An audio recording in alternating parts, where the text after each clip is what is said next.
sample questions in case. Meg, you're the funnest. The funnest ever. Can we give her another round of applause?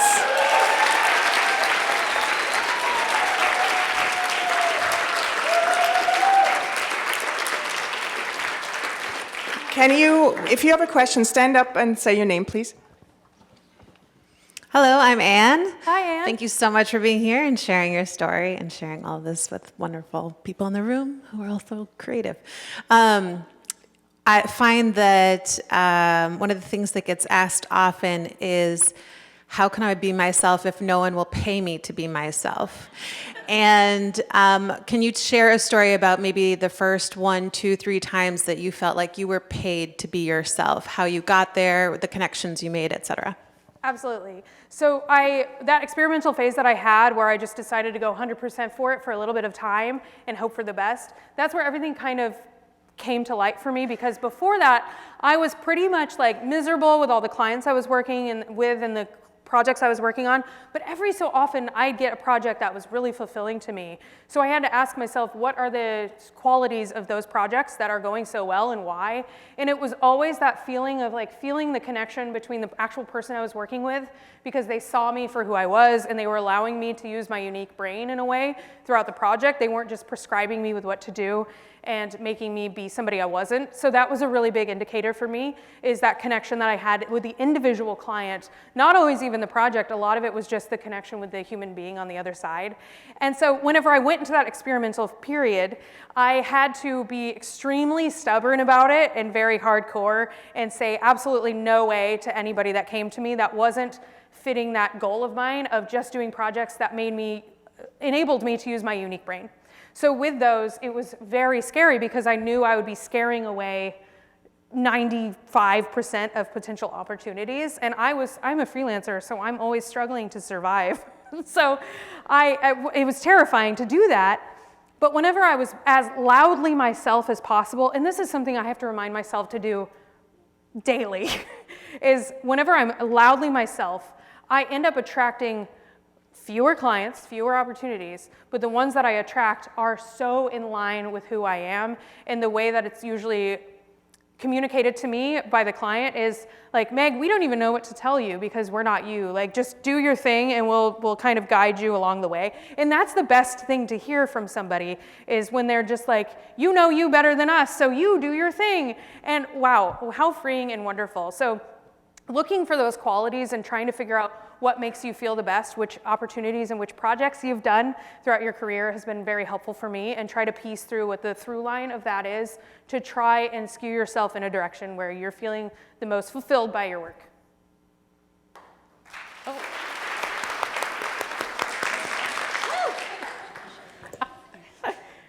Hi. She's one of the ladies in the bathroom. She's the DC girl. Hey. Oh, you're so cool, and I want to be your best friend. Oh, okay, let's do that. But I am making an assumption, but I assume, well, actually, you did say you have a lot of ideas all the time. And I find it's really hard to ground myself when I'm all over the place. Yes. So do you have a morning rhythm or just something to ground you, like right when you wake up? No. This is the reason why I've always worked for myself, is because this is probably different from a lot of people here, but I have to have every day different, or else I start to panic because I'm losing control or whatever. I don't know. And so every day I wake up and I go, what should I do today? And I look at my calendar and see, what do I have to do today? And what do I want to do? And then I usually every day I work from like 3 or 4 different places. I'm just wandering around, get myself some nachos, diarrhea. And then, and so I'm like all over the place, and I have so many ideas, and I usually, this sounds wild, like how could this ever work? But I usually do what I have to do first, and then follow whatever is the most exciting and fun for me for the rest of the day, and that's how I usually make my best work. I've learned that if I just trust that process, it works out. But I think that's because my personality, I always get the work done, and I am so excited about the work that I'm doing that I want to do it. I'm having a lot of fun doing it. So as long as I just do the things that I have to do first, that's what I've realized is the key, and then I get to have fun for the rest of the day. Well, thank you. Yeah.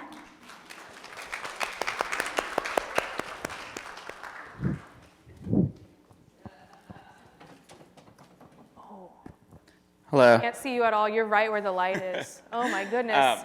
So my question is, like, if you feel like part of the key feature of your personality is sort of being a chameleon and sort of cosplaying as the role of whatever situation you're in, like you're in a corporate environment and you're like, this is kind of fun to, like, you know, put on a suit, and then you're in, like, you know, like a clown environment and you're like, this is kind of fun to, like, wear a bunch of different colors. How do you ever find yourself being like, how do you find the center? Like, what's actually me when like, because when at the end of the day, I'm like, I'm not sure that I'm any of these people, and I kind of like the Bowie answer of just like being one person at a time.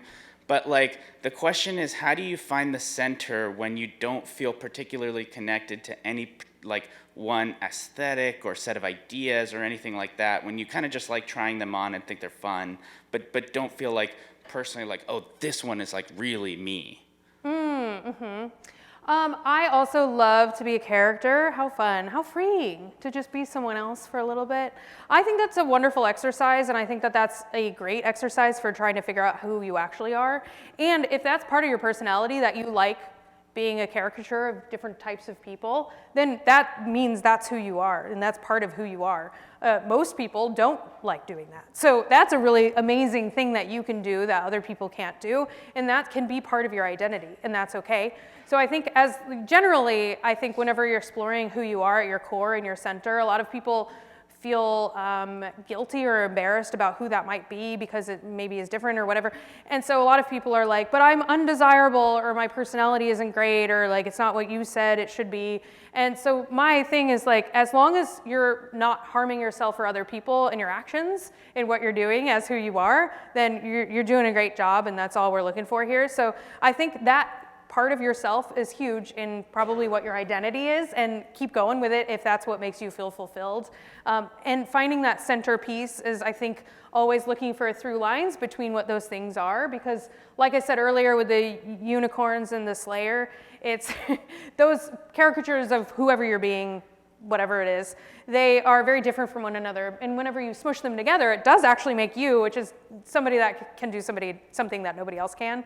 And within that, you can always find little through lines of consistencies or pieces of that unifies those things together. And I think that that's usually the central force behind who you are at your core. It's very difficult to figure out, though. It's like a puzzle. Hello. Hello. Your examples really inspired me, and I just really want to know what your top 3 beans are. Oh, beans! No one ever, okay, great, thank you. I've been waiting. Okay, top 3 beans. I'm gonna go with definitely a big, juicy white bean.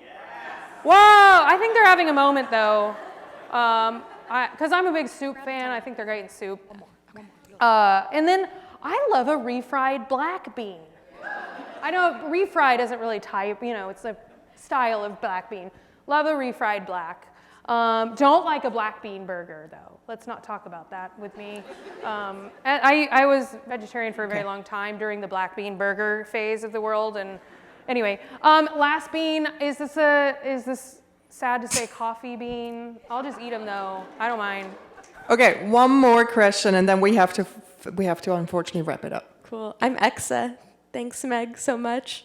My last question is, you've been talking, so beautifully about stepping into ourselves and the things that we know to be true about ourselves, but that might be scary. When you started doing that, or when you started putting yourself out there even more fully, what were the words that you told yourself so that you could do that? Oh yeah. Whenever I first started trying to figure out who I was, it was a very intentional process because I had no idea and I didn't have any tools to help me figure that out. So I had to truly ask the people in my life that I felt like I was the most comfortable being my weirdest self in front of. And I had to ask them to tell me who I was. And because I truly did not know. And what they told me, I was so shocked by, because it was so far from who I thought I was and how I thought I was presenting to other people. And so those words from truly my best friends guided me in trying to figure out more about myself and really being excited about the way that the people that really love me, that really saw me, would describe me as. So I think that exercise was so helpful for me. And it's very important to me to constantly, very often remind myself of what those crucial parts of me are and what the magic I have is. And because this world is hell, I think we are living in hell. And so it's very important for me to remind myself that my job here is to be a light, and my job is to share that light with other people to try to make the world a little bit brighter. It's the world's hardest task, but I'm here to try. And so I do remind myself of that all the time, because that is what other people have told me that is my superpower. So I try to hold on to it as much as possible. You're not trying, you're succeeding, Meg. Thank you.